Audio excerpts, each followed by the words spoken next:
Hello, this tutorial is about ninth chords in diatonic harmony according to the Schillinger system of musical composition. In part 1 I will discuss the fundamentals, including the chord structure and the correct preparation and resolution of the two dissonant functions.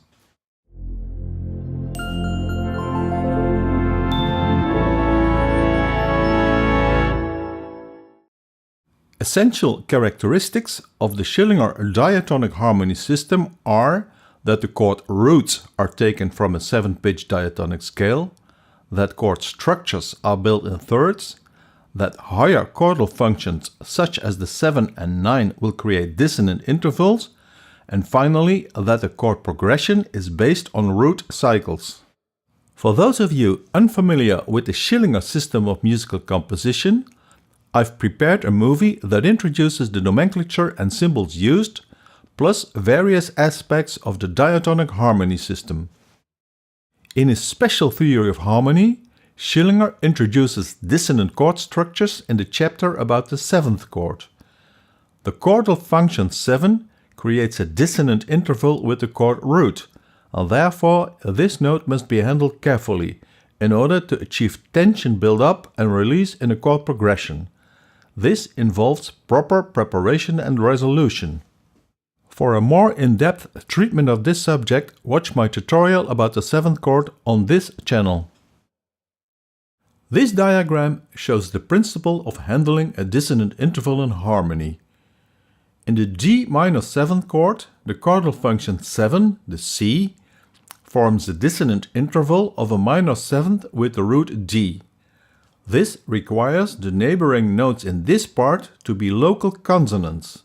This implies that they are either the root 1, the 3rd or the 5th in the preceding and following chords.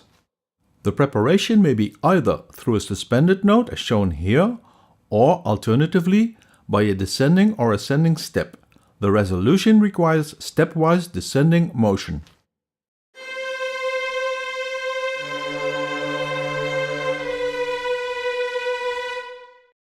We may extend this approach to the 9th chord, which contains two dissonant chordal functions, 7 and 9. Again, usage of this chord implies proper preparation and resolution. When compared to the 7th chord, there are limitations to the chord structure and progressions. We will discuss those now. In a similar diagram, we see the essentials of the 9th chord. The two dissonant chordal functions are shown at the top, and these again require careful preparation and resolution. In this chord, the handling of the 9 is more critical than the 7. The example here shows the preparation by suspended notes and the descending stepwise resolution.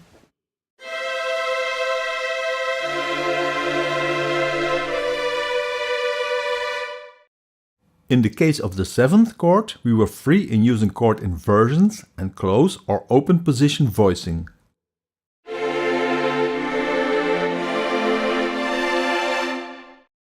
The 9th chord has a fixed structure. It contains the chordal functions 1, 3, 7 and 9 and must be used in root position. However, we still may use close and open position voicing for the three upper parts.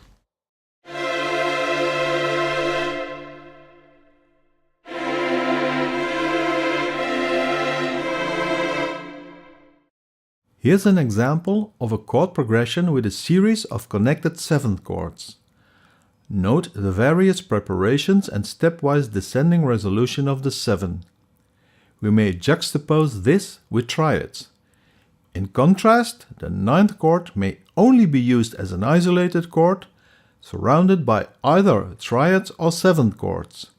Let's listen to the typical sound of connected 7th chords.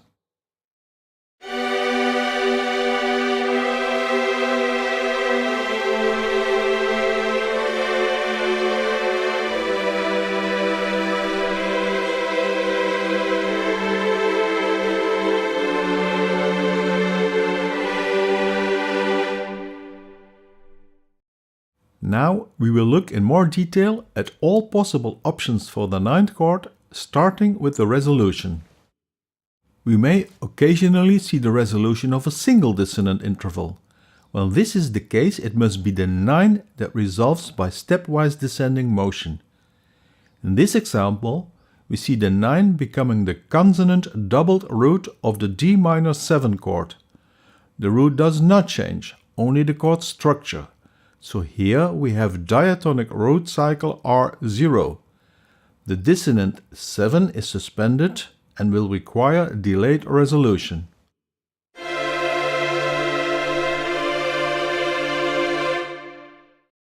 When using a single dissonant function resolution, here leading to a 7th chord, we may change the chord inversion type.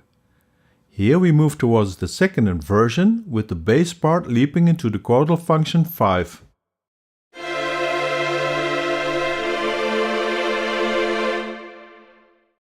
Now we proceed with the simultaneous resolution of both dissonant chordal functions. The 9 and 7 descend into the consonant neighboring functions 3 and 1 respectively. The chord progression implies moving from the A minor 9 chord to the F major triad in first inversion, a positive diatonic root cycle R3. Note that this voice leading yields an acceptable, though irregular, doubling of the chordal function 3. As the dissonant 9 and 7 descend into 3 and 1, we may also move to a 7th chord. Here the F major 7th chord in the third inversion with a leap in the bass. The root cycle again is R3.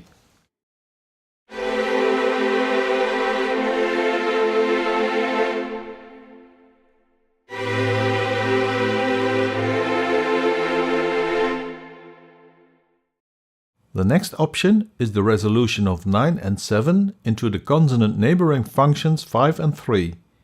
Here the D minor 9 resolves into the S7, the G dominant 7th chord in root position. This implies the positive diatonic root cycle R5. Note that the dissonant 7 in the latter chord is prepared as a suspended note. Alternatively, we may move to the G major triad. Here it is in root position, with the ascending leap in the bass yielding contrary closing motion with the upper parts.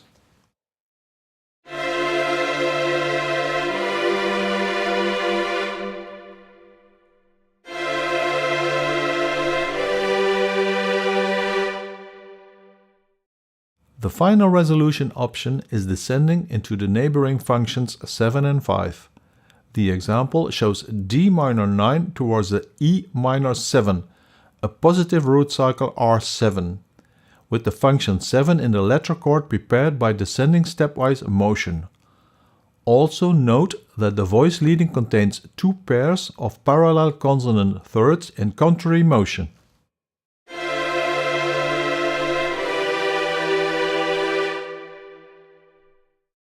In summary, we've seen the single and double resolution of the dissonant functions in the 9th chord. The stepwise descending motion leads into either a triad or 7th chord, using a positive diatonic root cycle. Now let's focus on the preparation aspect. We start with the preparation as a pair of suspended notes with consonant chordal functions in the preceding chord. In this example, 9 and 7 are prepared from 3 and 1 respectively. The chord progression is the G major triad to A minor 9, a positive root cycle R7.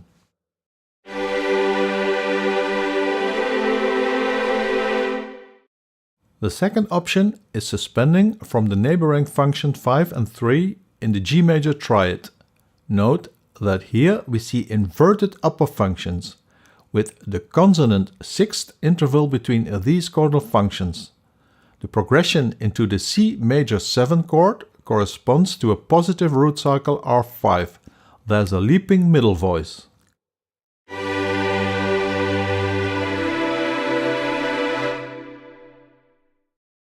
Another example of the same approach is shown here, connecting 2 diatonically related minor chords with root cycle R5.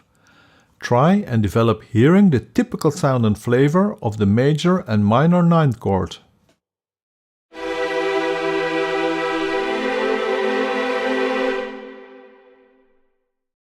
The third suspended note option means preparation by the chordal functions 7 and 5. In the example, we connect the F major 7 chord with the G minor 9, a positive root cycle R3. The dissonant 7 becomes the even more dissonant 9 and will absolutely require correct delayed resolution when used in the diatonic harmony context.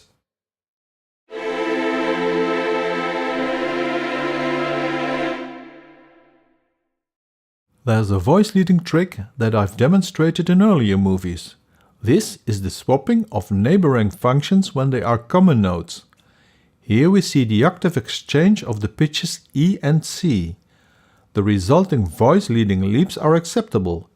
Use this trick to counter the continuous descending motion trend in dissonant chord progressions. It also is a handy tool when encountering instrumentation problems.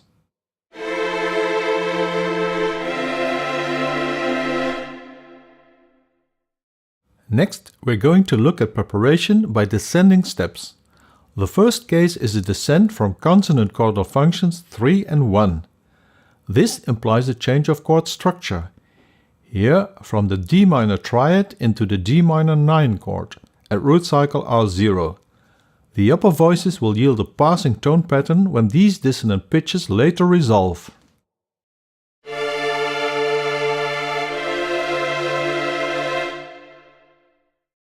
Here's the same case, but this time there's a doubling of the third in the starting chord, it being an incomplete triad. This strengthens the passing tone impression.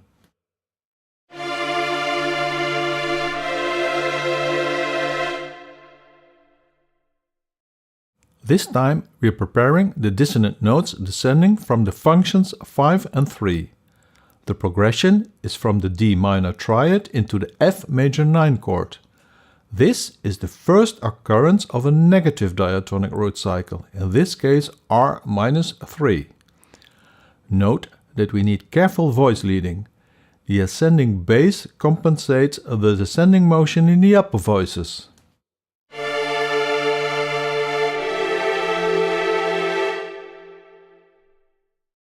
And here's the descending stepwise preparation with functions 7 and 5. Moving from D minor 7 to A minor 9. This is another negative root cycle, here R-5. The 7 in the D minor chord results in the right direction. Again, note how the ascending leap in the bass counterbalances the motion in the upper parts.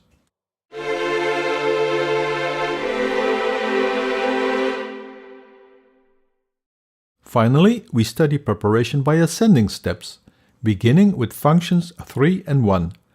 This is the D minor triad to F major 9, a negative diatonic root cycle R-3. This pattern is inevitable with the ascending preparation and yields the least smooth connection into a dissonant 9th chord. Also note the poor parallel voice leading with 4 ascending parts.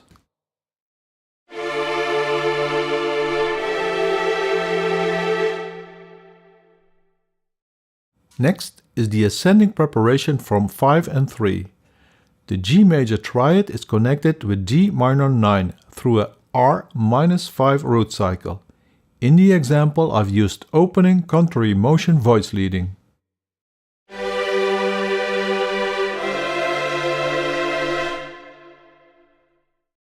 And here's the third case, preparing the dissonant 9 and 7 with neighboring functions 7 and 5 respectively. The chord progression is an R-7 root cycle, connecting G dominant 7 with F major 9.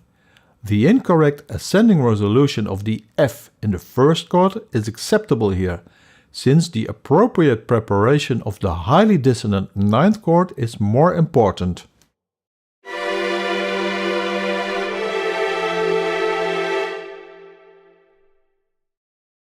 A summary of all preparation cases is shown in this diagram. We are preparing the double dissonant chordal functions 9 and 7. The 3 approaches are through suspended or stepwise descending or ascending notes. When using the latter approach, we see more and more negative root cycles. So, In general, the smoothest connection is obtained with the suspended note preparation. You may be wondering what happens in case of a combined preparation approach, a subject not discussed in the Schillinger book. Shown here is the combination of a suspended note and a stepwise descending preparation. We approach the 9 and 7 with 1 and 7 respectively. These two form a dissonant interval of a major second. Besides, we see a negative root cycle. And finally, there's the danger of nasty parallel fifths and sevenths. In combination, this yields a very poor preparation of the dissonant chord, and this example therefore must be rejected.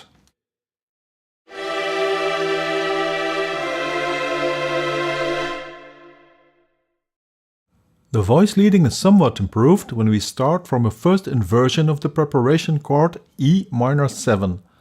The voice leading now has an augmented interval leap in an inner part, and all in all this is still best avoided.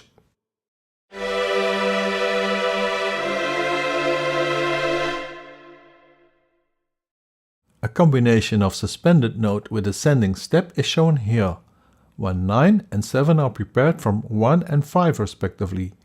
These are not neighboring functions, and therefore we are connecting a perfect fourth with a major third interval.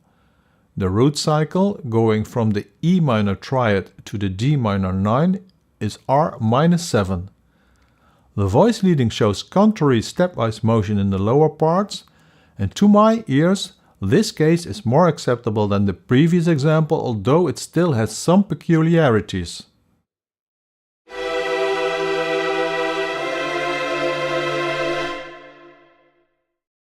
Finally, we study the combination of ascending and descending steps, with the 9 and 7 prepared from the non-neighboring functions 7 and 3. The interval of the perfect fifth closes into a major third when going from the D minor 7 to the A minor 9 at root cycle R minus 5. Well, is this an acceptable voice leading?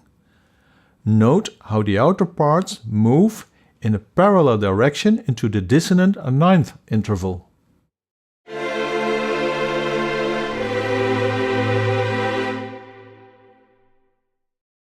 Here we see the same preparation combination, but now starting from an inverted D minor 7 chord.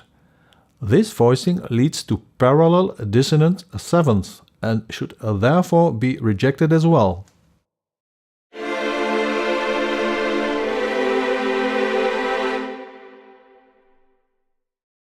Finally, we combine descending and ascending preparation steps with the non-neighboring functions 5 and 1 of the inverted F major triad, leading into 9 and 7 of the A minor 9 chord. We connect an S5 and an S9 chord with a negative root cycle R minus 3. Although they are not the smoothest preparation cases, I find some of these combinations acceptable, especially with careful voice leading.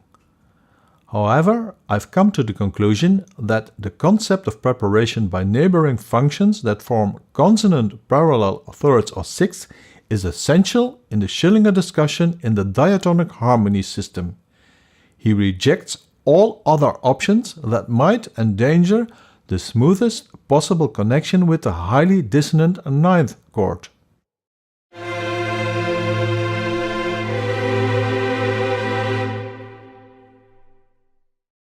We may summarize this episode about the ninth chord as follows.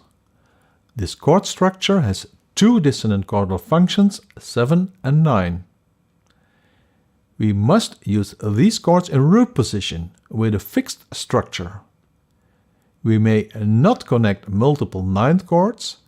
There are other hybrid techniques in the Schillinger toolbox that do allow connection of ninth chords.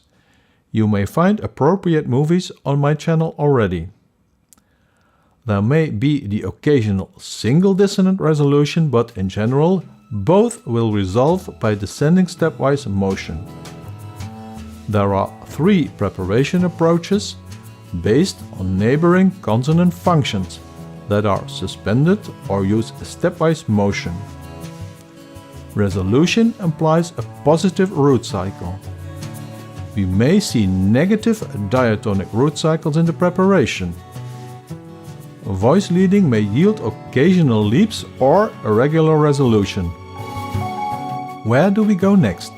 In part 2, we will look at a number of chord progressions that include ninth chords. We will also discuss a longer practical example that you are now hearing in the background.